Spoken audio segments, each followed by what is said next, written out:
Salam əziz 9-cu sinif şagirdləri.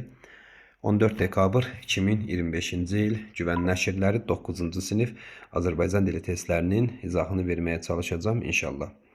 Və izaha keçməmişdən öncə sizdən istəyim odur ki, kanalıma abunə olasınız, videonu bəyənəsiniz və şərh bölməsində öz fikirlərinizi qeyd edəsiniz. Necə deyərlər, əl-əli yuyar, əldə üzü. Başlayaq birinci sualla. Hansı cümlənin isimlə başlayıb başlamadığını müəyyən etmək mümkün deyil. Heç cümlənin məzmununa baxmıram. Bahar sözü xüsusi isim kimi də işlənsə, yaz mənasında işlənsə də ümumi isim olur. Ümid sözü adam adı kimi də ümumi anlayış kimi də isimdir. Məqsəd sözü də həmçinin, nərgiz sözü də həmçinin. Amma Y variantında bir var düşünürəm ki, sahib adam adıdır. Olacağı məkanın fotolarını göndərdi. Bu zaman sahibi isim kimi düşündüm, xüsusi isim kimi. Bir də sahib olacağı məkanın fotolarını göndərdi. Bir də sahib olmaq mürəkkəb feil kimi düşünəcəm. Cavab variantımız olacaq Y. 28. Nümunə ilə bağlı yanlış fikirləri soruşur. O, inkişafını, yəni öz inkişafını lirik qəhrəmanının xarakterində meydana çıxarır. Bu obrazı, yəni lirik qəhrəmanı düşündürən fikirlərin böyüklüyündə meydana çıxarır. Yəni bu məzmunu bir dənə anlayaq. Təsəvvür elə ki, mən bir oxucuyam, aydındırmı? Mən bir əsər oxuyuram, bir lirik şeir oxuyuram, yaxud bir epik əsər oxuyuram, fərqi yoxdur. Həmin əsərin bir qəhrəmanı var, lirik qəhrəman. Və deməli, mən öz inkişafımı həmin o oxuduğum əsərin lirik qəhrəmanının xarakterində meydana çıxarıram. Həmin o lirik qəhrəmanı düşündürən fikirlərin böyüklüyündə meydana çıxarıram. Məzmun budur. Deyir, işarə əvəzliklərdən biri ismi, digəri sifət əvəz edib. Bu cümlədə cəmi bir dənə işarə əvəzliyi var. Bu.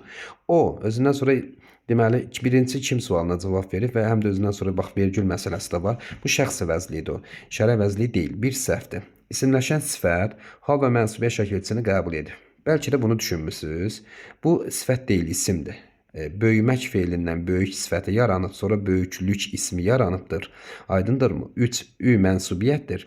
Dərdə hal şəkilçisidir. Burada bəli, hal mənsubiyyət şəkilçili sifət var. O, qəhrəmanının sözüdür. Bax, qəhrəman sözü sifətdir. Aydınlığı igid deməkdir. I burada mənsubiyyət, ında deməli hal şəkilçisi var. 2 doğrudur. Bunu sildim. İlk isim təsirlik, son isim yerlik haldadır. İlk isim inkişafını ismidir, son isim də böyüklük ismidir. O inkişafını, öz inkişafını, inkişaf, onun inkişafı, I mənsubiyyət, axırıncı I da təsirlik. Bu düz və sonuncu da yerlik halda olduğunu bayaq demişdim. Bu doğru fikirdir. Mənsubiyyət şəkilçisi qəbul etmiş 4 isim işlənibdir. Yox, öz inkişafı, biri bu. Öz xarakterində, lirikdə qəhrəmanın xarakterində daha doğrusu. Bu 2. Bir də fikirlərin böyüklüyü. Bu da 3. 4 yox, 3 isim işlənib. Ona görə səhv variantımız 1 və 4, o da D variantı olacaq. Cədvəldəki uyğun fikirləri bizdən soruşur, diqqətli oluruq. Doğrunun altından doğru, yanlışın altından yanlış. Bu yay bir çox yerlərdə oldum cümləsində müəyyən miqdar sayı işlənibdir, səhvdir. Burada bir çox qeyri-müəyyən miqdar sayıdır. Bir yanlışdır. El malına qəsd eləmək, anaya əl qaldırmaq kimidir cümləsində isimlər yəlik və yönlük haldadır. Bu cümlədə isim el, mal və anadır. Qəsd eləmək mürəkkəb feil, əl qaldırmaq mürəkkəb feil, bunu qoyduq kənara. Elin malı yəlik halda, malına yönlük halda, anaya yönlük halda. Bəli, yəlik və yönlük haldadır. 2 doğrudur. 2 olan variant A və D. Bəs mən öz dərdimi kimə deyim cümləsində əvəzliklər mənaca müxtəlif növə aiddir. Bəli, mən şəxs əvəzliyi, öz təyin əvəzliyi, kimə isə sual əvəzliyi. 3 doğrudur. Yanlışın altından yazmağı elə yanlışdır. Cavabımız 2-4 A-dır. Başını əlləri ilə bərk sıxır, sanki oradan yeni fikirlər çıxarmağa çalışırdı. Cümləsində 2 dənə sifət var, yox, bir dənə sifət var, o da yenidir. Bərk hərəkətə aid olduğu üçün sıxır. O zərfdir. Qoyduq kənara. Deməli, cavabımız həqiqətən də 2 və 4'dür. 30-cu sual. Deməli, şahidlik sözündə bir cingitili samit var. Tələffüzü budur. Şahiddi şəklində. Deməli, bir cingitili. Baxıb görürəm ki, D. Bu düz. Kosmos sözünün yazılışı və tələffüzü fərqlənmir. Düz deyir. Kosmos. Vurğu ilk ecadadır. Fərqlənmir. Bu da doğrudur. Gülünc çığ kimi deyilir. Sözündə kar samit iştirak etmir. Niyə iştirak etmir ki? Çığ kar deyilmi? Cavabımız C-dir. Fəryat sözü kar samitlə başlayıb kar samitlə bitir. F-la başlayıb T-la bitir. Düzdür. Tələffüzə baxırıq. Zehinli sözündə qarşılığı olmayan Zehinli deyiləcək. Qarşılığı olmayan 3 dənə samit işlənibdir. Söhbət x-dan, n-dan və l-dan n-yə çevrilib 3 dənə bu samitlərdən gedir söhbət. Bu da doğru fikir. Cavabımız oldu C variantı. Uyğunluğu müəyyən edəcəm. Yalnız sifət və feil kimi amonimliyi var. Yalnız deməli isim və feil kimi amonimliyi var. Dolu sözü isim və sifət kimi işlənir. Bizdən deyil, yalnız sifət feil, yalnız isim feil. Ona görə A olan variantları mən sildim. Düz sözü isim kimi işlənir, ədat kimi işlənir, sifət kimi işlənir, feil kimi işlənir. Ona görə B olan variantları da siləcəm. Böyür sözü, bir var böyürmək feili, bir də yan tərəf, böyür tərəf isim kimi işləndi. Oldu mu? Deməli, 1-ə uyğun gəlir C variantı. Yox, 1-ə yox, daha doğrusu 2-yə isim və feil kimi 2-yə uyğundur C variantı. Ağrı sözü, ağrımaq feili və ağrı ismi 2-yə həm də D variantı. Cır sözü, cır yabanı mənasında sifətdir və bir də cırmaq feili var, 1-ə də uyğundur Y variantı. 1-ə Y, 2-yə C-dir. O da cavabımız B variantı olmuş olacaq. Belə. Davam edək növbəti sualla. Hansı cümlədə qayıdış növdə olan həm təsriflənən, həm də təsriflənməyən feil işlənibdir? Deməli, aydın görünən göyümtül tüstü, görmək, görünmək. Tüstü özü görünür, qayıdış və feili sifətdir, təsriflənməyən feildir. Vurularaq yuxarı yayıldı. Yaymaq, yayılmaq. Tüstü özü yayılır və burada da təsriflənən feil, xəbər şəklində olan feil qayıdış növdədir. Ona görə deməli, hansı cümlədə qayıdış növdə olan həm təsriflənən, həm də təsriflənməyən feil işlənib, cavabımız elə A olacaq. Ayaq üstündə çox durduğuna görə, deməli, durduğuna durmaq, dığı deyə dığı düyü feili sifətdir, məlum növdədir. Belə əyilmişdi, əymək, əyilmək, hə. Bu qayıdışda olsa da təsriflənməyən deyil. Burada adca dayandıqda, dayanmaq, dayandıqda, dıqdan. Dayandıqdan sonra deyir. Hə, deməli, dayandıqdan sonra dıq, deməli, dan çıxışlı qaldı. Bu feili sifətdir. 2 yerə ayrıldılar, ayrılmaq. Deməli, buradakı feillərin hər ikisi məlum növdədir. Hövsələdən çıxarılan ata, deməli, çıxarılan ata hə, qayıdış növdədir. Yenə də uşaqlarla gəzindi. Deməli, hövsələdən çıxarılan ata, ata hövsələdən çıxarıldı. Deməli, qayıdış növdədir, feili sifət. Yenə də uşaqlarla gəzindi. Gəzindi sözü, deməli, qayıdış məzmunu olsa da məlum növdədir.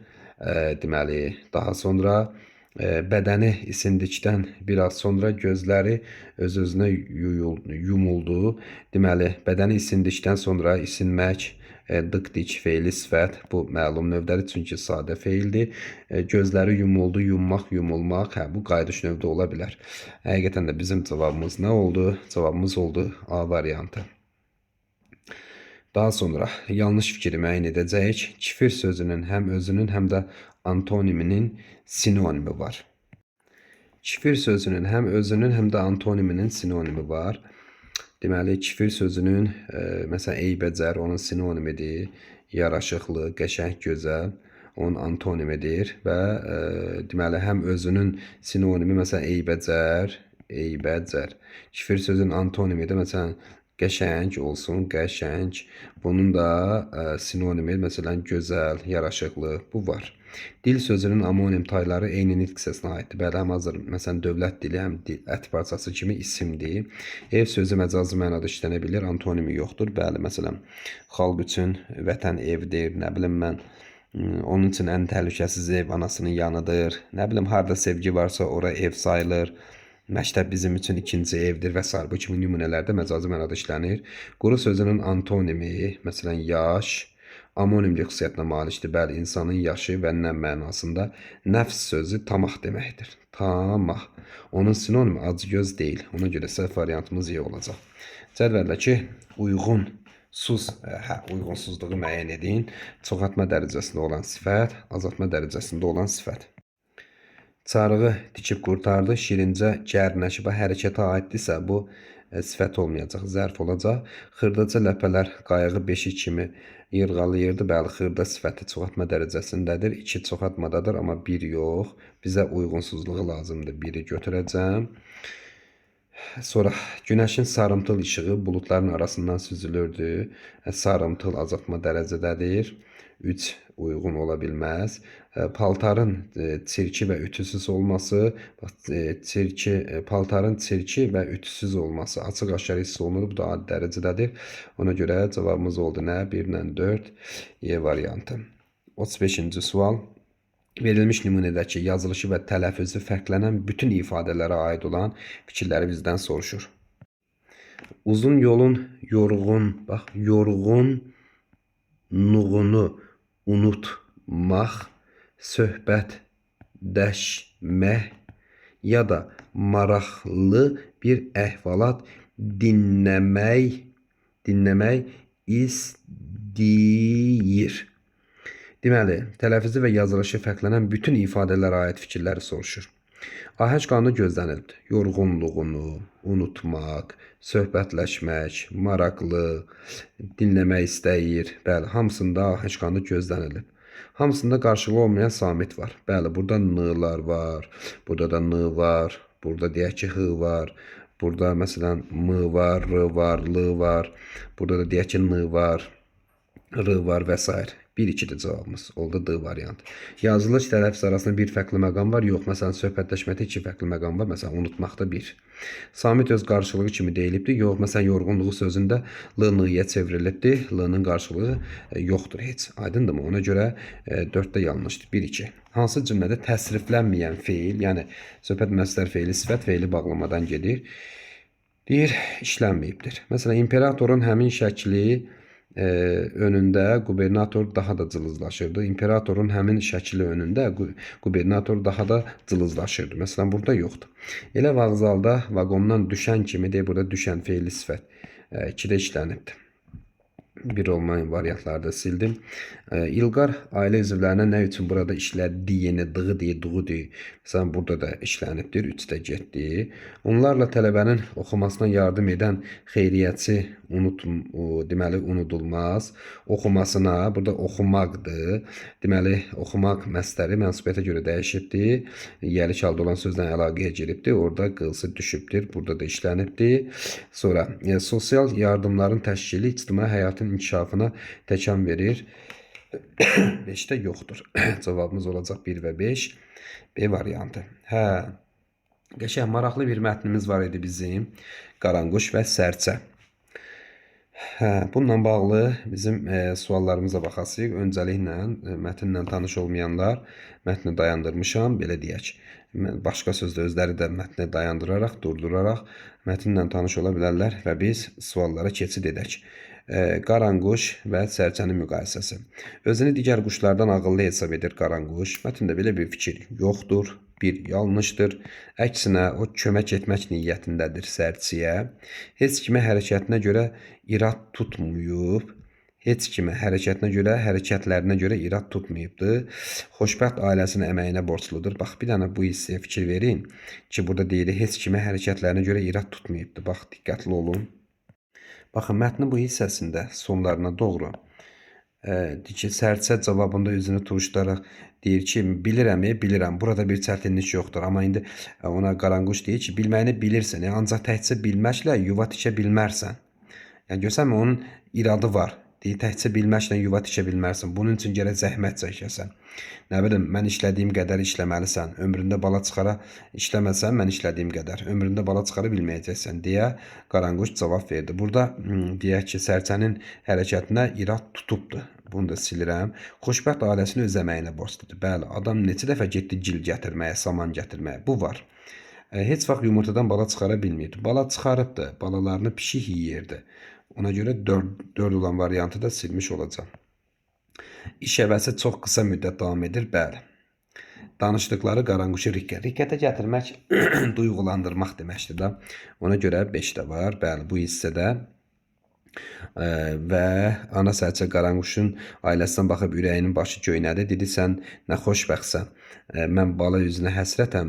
Bəxt məndən küsübdür. Bunun təqsiri sənin özündədir. Əgər mənim kimi belə möhkəm yuvan olsa, onda nə uşaqlar, nə pişik sənin balalarını deyə bilməz. Bu dedi ki, zəhmət olmasa o cür yuva tikməyə mənə də öyrət. Ondan xahiş etdi. Sərçənin xahişi qaranquşa təsir etdi. Onu riqqətə gətirdi, onu duyğulandırdı. Aydındırmı? Bu var. Ona göre 3, 5, 6 D variantı olacaq. Qarşısına rəqəm yazılmış hansı cümlələrdə məcazi mənalı söz işlənibdir. Bu yuva su borusu ilə taxtabuşun arasındakı yarıq idi. Bir də yoxdur. Ana sərçə qaranquşlar ailəsinə baxanda ürəyinin başı göynədi. Təbii ki, burada var. 2 də var. 3-də yuvanı tikməyə gərək baş işlədəsən, başı necə işlədəsən. Qaranquş isə dimdiyində az-az gil gətirilmək üçün dəfələrlə uçub gölə getdi. Burada yoxdur. Ana sərçə bu sözlərin cavabında üzünü turşudaraq deməli cikildəşdi. Cavabımız oldu burada 2, 3, bir də 5 olmuş olacaq. Üzünü turşutmaq məsələsi var deyə burada. Cavabımız oldu nə? 2, 3 və 5-də məcazi mənalı sözlər işlənibdir C variantı. Mətnə görə cədvəldəki uyğun fikirləri faktdır və ehtimaldır. Təbiətdəki bütün canlıların məsuliyyət hissi eyni dərəcədə inkişaf etməyibdir. Bəli, baxın, sərçə ilə qaranquşun müqayisəsinə baxsa, qaranquş daha deyək ki, zəhmətkeşdir, daha məsuliyyətlidir sərçə ilə müqayisədə. Bu faktdır. Qaranquşun yeni balaları çıxanda əvvəlki balaları onun yaxınlığında yuva qurur. Belə bir fakt yoxdur. Qaranquş yuva quranda müxtəlif materiallardan istifadə edir. Bəli, gildən, samandan, bu faktdır. Növbəti ildə sərçənin balası olmayacaq. Bəli, çünki o etibarlı yuva tükə bilməyibsə olmayacaq. Cavabımız olacaq 1 və 4 Y variantı. Mətnə əsasən qaranquşun gölün kənarına gedib material toplaması daha çox təbiətdəki hansı anlayışa nümunədir? Bu nə olacaq? Deməli, təbiətdəki hansı anlayışa? Digər canlılardan daha üstün olmaq istəyi yox. Təbiətin dəyişkən şəraitinə uyğunlaşmaq məsələsi yox. Digər canlılarla əməkdaşlıq, bu da yox. Zəhmət və özünə inam. Təbiətdəki hansı anlayışa? Zəhmət və özünə inam. Bir də təbii ehtiyatlardan məqsəd yönlü istifadə. D-dir yoxsa Y-dir? Diqqətli olur. Bax, mətnə baxaq. Baxın, bu hissədə deyir ki, yuvanı tikmək üçün gərək baş işlədəsən. Yəni, baş işlətmək o deməkdir ki, yəni mənə lazım olacaq, məsələn, deyək ki, yuva lazımdır. Onu tikmək üçün mən hansı materiallardan istifadə etməliyəm? Təbiət mənə hansı materialları bəxş edibdir? Aydındır. Məsələn, təbii ehtiyat nə idi? Gil idi, yaxud nə idi? Saman idi. Ondan məqsədyönlü şəkildə istifadə.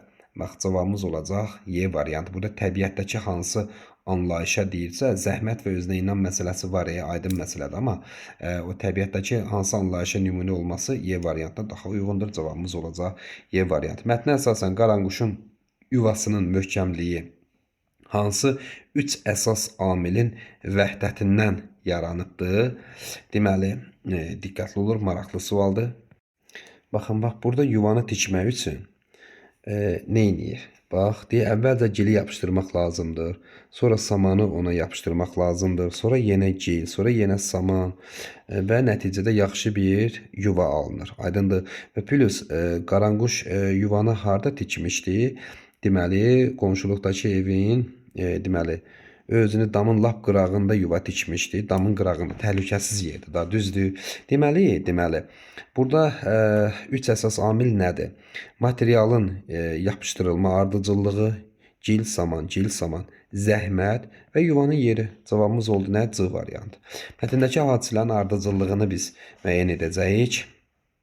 Deməli, zəhmətlə əldə olunan uğurun dəyərini izah edən həyat dərsi, öz əhəmiyyətini artıran, zəhmətin dəyərini azaldan ifadə tərzi, qayğı, sevgi və məsuliyyətin nəticəsi olan gözəl ailə tablosu, özünün məsuliyyətsizliyini taleyin üstünə atan passiv varlıq. Baxın, mətnin bu hissəsinə baxaq. Deməli, əvvəlcə gələcək 3. Qayğı və sevgi və məsuliyyətin nəticəsi olan gözəl ailə tablosu. Bax, o buradadır. Qaranquş hər il bala çıxarar, nə bilim, sonra da onlara uçmağı öyrədər. Birinci bu hissədir. Daha sonra gəlir, özünün məsuliyyətsizliyini taleyin üstünə atan passiv varlıq, deyir ki, bəxt məndən küsübdür. Sonra gəlir bu hissə. Ardınca öz əhəmiyyətini artıran, zəhmətin dəyərini azaldan ifadə tərzi, öz əhəmiyyətini artıran, zəhmətin dəyərini azaldan ifadə tərzi deyir ki, bax, yuvanı tikmək üçün gərək baş işlədəsən. Gəl uçaq, sənə bunu öyrədəcəm. Sonra gələcək bu hissə. Ondan sonra bir də zəhmətlə əldə olunan uğurun dəyərini izah edən həyat dərsi. O da artıq burada Qaranquş ona ev tikməyin yönünü öyrədir. Burada deyir ki, əvvəlcə gili yapışdırmalısan, sonra samanı və s. Sonra da gələcək bu hissə. Cavabımız olacaq 3, 4, 2 və 1 D variantı olmuş olacaq. Sonra mətndə sərçənin balalarını ərsəyə gətirə bilməməsinin əsas səbəbi kimi nə göstərilibdir? Ərsəyə gətirə bilməməsinin əsas səbəbi kimi nə göstərilibdir? Diqqətli oluruq. Təbii ki, bax burada sərçənin öz məsuliyyətsizliyi və onun xarici amillərlə əsaslandırılması. Cavabımız oldu bir rahat bir sualdır. Mətnə əsasən Qaranquşun sərçəyə münasibəti hansı davranış modelinə daha çox uyğun gəlir? Bax, Qaranquşun sərçəyə münasibətindən danışıraq. Qaranquşun sərçəyə münasibəti hansı davranış modelinə daha çox uyğun gəlir? Təbii ki, bir səbirli və praktik şəkildə bilik ötürən, öyrənməyə təşviq edən, həvəsləndirən bir müəllim. Cavabımız olacaq A variantı. Mətnə əsasən Qaranquşa aid 2 dənə xarakterik xüsusiyyət yazasıyıq. Deməli, Qaranquş, deməli, zəhmət keşdir, nə bilim, səbirlidir. Aydındır. Daha sonra, məsələn, ağıllıdır da yaza bilərik. Ağıllıdır. Çünki orada deyirik ki, ev tikmək üçün gərək baş işlədəsən. Belə, bu kimi fikirlər. Mətnə görə sərçədə hansı hiss müşahidə olunur? Sərçədə qorxaqlıq yox, hiyləgərlik yox, bir qibdə hiss olunur, əsaslandıraq. Yəni, qibdə hissi nədir? Qibdə hissi başqasının üstünlüyünü, onun uğurunu, onun xoşbəxtliyini, ümumən yaxşı cəhətlərini görüb, bunların özündə də olmasını arzulamadır. Bax, burada deyirik ki, sərçə deyir ki, sən xoşbəxtsən, hər il sən bala çıxarırsan, mən isə bala üzünə həsrətəm, bəxt məndən küsübdür. Aydındır. Və başqa sözlə, ana sərçə Qaranquşlar ailəsinə baxanda ürəyinin başı göynəyirdi. Bu hissiyə əsasən biz əsaslandırırıq ki, deməli, sərçə xoşbəxt Qaranquş ailəsinə baxanda ürəyinin başı göynəyirdi və deməli, Qaranquşun xoşbəxt olmasını özünə də arzu edirdi və bəxtinin ondan küsdüyündən şikayətlənirdi. Yəni, bu kimi ifadələr yazmısansa, doğru yazmısan. Davam edəcəyik. Canlı orqanizmlərin təbii işıq mənbəyi çox maraqlı bir mətindir. Yəqin ki, biz həmin o işıq saçan, belə deyək də, o həşəratı hər birimiz görmüşük, maraqlıdır. Belə, indi mətnlə tanış olmayanlar mətni durduraraq tanış ola bilər və biz də keçid edək suallarımıza. Deməli, 47-ci sualda uyğun fikirləri soruşur. Biolüminesensiyanın baş vermə səbəbi alimlərə aydın deyil. Ümumiyyətlə, bu anlayış, bu termin işıq saçma prosesi deməkdir. Bu da alimlərə aydındır. Niyə aydın deyil ki?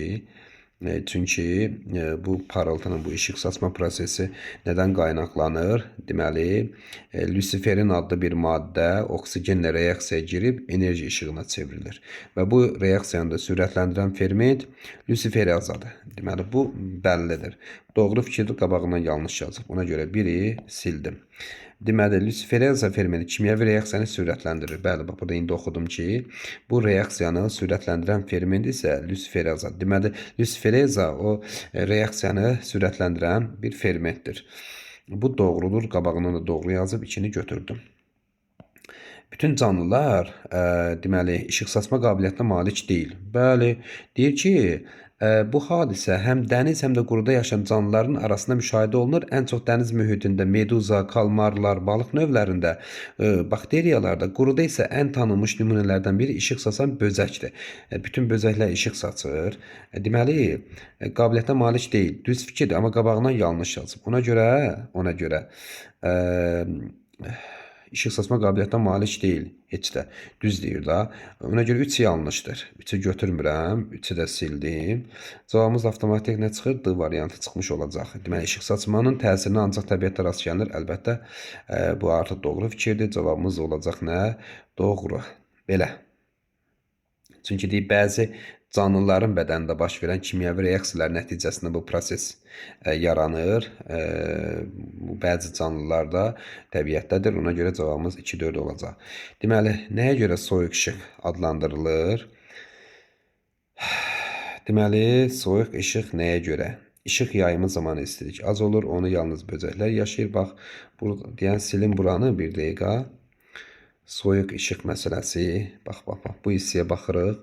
Deyir ki, bu reaksiyanı sürətləndirən ferment lüsiferezadır. Nəticədə çox az istilik ayrılır. Bu səbəbdən də bu işığa soyuq işıq deyilir. Deməli, istilik az ayrılır. İndi baxaq görək. İşıq yayımı zamanı istilik az olur. O yalnız soyuq mühitdə, onu yalnız böcəklər, enerji yalnız istilik şəklində ayrılır. Enerji yalnız istilik şəklində. Burada necə dedik? Çox az istilik. Nəticədə çox az istilik yayılır. Bu səbəbdən də işığa soyuq işıq deyilir. Bir dəqiqə. Deməli, burada elə D variantı uyğun gəlir də.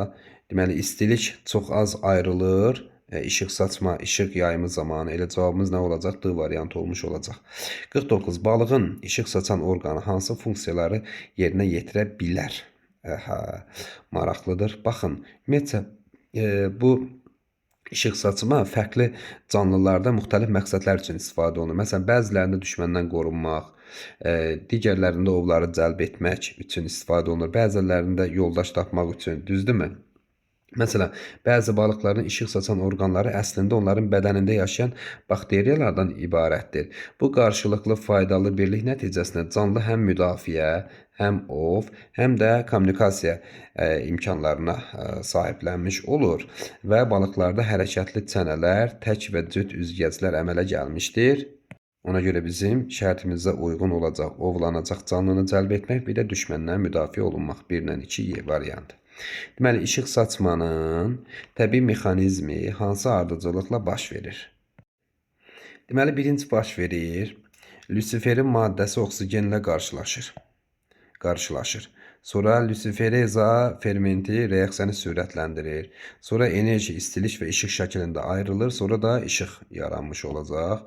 Cavabımız olacaq 3, 4, 1, 2. 3, 4, 1, 2. Harada var? A variantında. Baxın, yeri gəlmişkən, burada niyə C ola bilməz? Burada yazır ki, enerji yalnız istilik şəklində ayrılır. Amma enerji həm istilik, həm də işıq şəklində ayrılır. Ona görə C variantı həm də deyildi.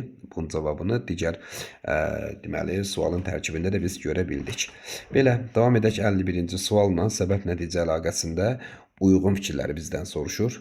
Elə burada birbaşa variant üzərindən geçsək, məsələn, doğru cavab üzərindən, deməli, lüsifereza fermenti reaksiyanı sürətləndirir və nəticədə işıq daha tez və effektiv yaranır. Bax, bu hissələrdə idi o. Bunu bir neçə dəfə baxdıq. Deməli, reaksiyanı sürətləndirmək üçün lüsifereza fermenti ortaya atılır və bu səbəbdən də işıq yaranacaq. Cavabımız olacaq daha tez və effektiv işıq yaranır da, ona görə cavabımız olacaq C variantı. Mətndəki düzgün fikirləri mətnə görə faktdır və ehtimaldır. İşıq saçan canlılara həm suda, həm də quruda rast gəlinir. Bu mətnə görə faktdır. Tədqiqatçılar bu işıqdan enerji sərf etməyən lampalar düzəldirlər. Fikirdədirlər, fakt deyil. Mətnə görə plandır. Gələcəkdə bu işıqlandırma texnologiyalarda istifadə edilə bilər. Bu haqda məlumat var ki, burada necə dedik bunu, plandır ki, gələcəkdə, ən sonuncu cümlələrdə gələcəyin texnoloji yeniliklərini açar rolunu. Bu tədqiqatçılar bu işıq, deməli, bu təbii işıqdan enerji sərf etməyən işıqlandırma texnologiyalarında istifadə etməyi planlaşdırırlar. Yəni, söhbət lampalardan gedirsə, lampa hələ düzəltmirlər, planlaşdırırlar. Ona görə cavabımız olacaq 1-3, B variantı. 53, çilçıraq. Quruda və deməli, işılda böcək bu fenomenin klassik təmsilçiləridir. Çilçıraq qurdu. Çilçıraq qurdu və işılda böcək bu fenomenin klassik təmsilçiləridir. Cümləsi mətnin neçənci abzasını genişləndirmək olar. Bu elə birinci abzası genişləndirə bilərik. Çünki dedi ki, burada bu hadisə dəniz və quruda yaşayan canlılar arasında müşahidə olunur. Dənizdə meduza nələr, quruda isə ən tanınmış nümunələrdən biri işıq saçan böcəklərdir və işıq saçan böcəklər deyirsə, buna çilçıraq qurdu və işıldar böcək fenomenini biz nümunə göstərə bilərik. Ona görə birinci abzas cavabımız olacaq D variantı. Mətnə əsasən simbiotik əlaqə nə deməkdir? Diqqətli oluruq. Bax, qayıdırıq mətnə, simbiotik əlaqə. Bax, mətnin bu hissəsində öz əksini tapıbdır. Baxaq. Baxın, bu hissədə simbiotik əlaqədən danışır. Qoyun buraları bir dənə silim. Aha. Deməli, bu hissədə danışdı. Simbiotik əlaqə nə deməkdir? Məsələn, bəzi balıqların işıq saçan orqanları əslində onların bədənində yaşayan bakteriyalardan ibarətdir. Və bu qarşılıqlı faydalı birlik nəticəsində canlı həm müdafiə, həm o və s. və ilə axır. Yəni, o baş verir ki, iki orqanizmin qarşılıqlı faydalı birlikdə yaşaması məsələsidir. Cavabımız olacaq D variantı. Nöqtələrin yerinə məzmuna uyğun fikir yazmış olacağım. Deməli, elə bu idi. Həm ov, həm də kommunikasiya imkanları. Görək bura nə yaza bilərik? Bu qarşılıqlı faydalı birlik nəticəsində canlı həm müdafiə, həm ov, həm də kommunikasiya imkanları məsələn qazanmış olur, əldə etmiş olur. Yaza bilərik, məsələn, qazanmış olur. Qazanmış olur. Kommunikasiya imkanları əldə etmiş olur. Sahiblənmiş olur və s. Bu kimi fikirlər. Mətndə onun məzmununa uyğun olmayan cümlə var. Bax, bu mətnin bu hissəsindədir ki, baxıram. Deyir ki, balıqlarda hərəkətli çənələr tək və cüt üzgəclər əmələ gəlmişdir. Bax, bu cümlə. Bu, mətnin ümumi məzmunu ilə bağlı olmayan cümlədir. Həmin cümləni bura köçürürsən və maksimum balını əldə etmiş olursan. Belə, əziz 9-cu sinif şagirdləri, kanalıma abunə olmağı unutmuruq, videonu bəyənməyi unutmuruq və şərh bölməsində öz fikirlərimizi yazmağı unutmuruq. Növbəti izahda görüşənə qədər sağ olun.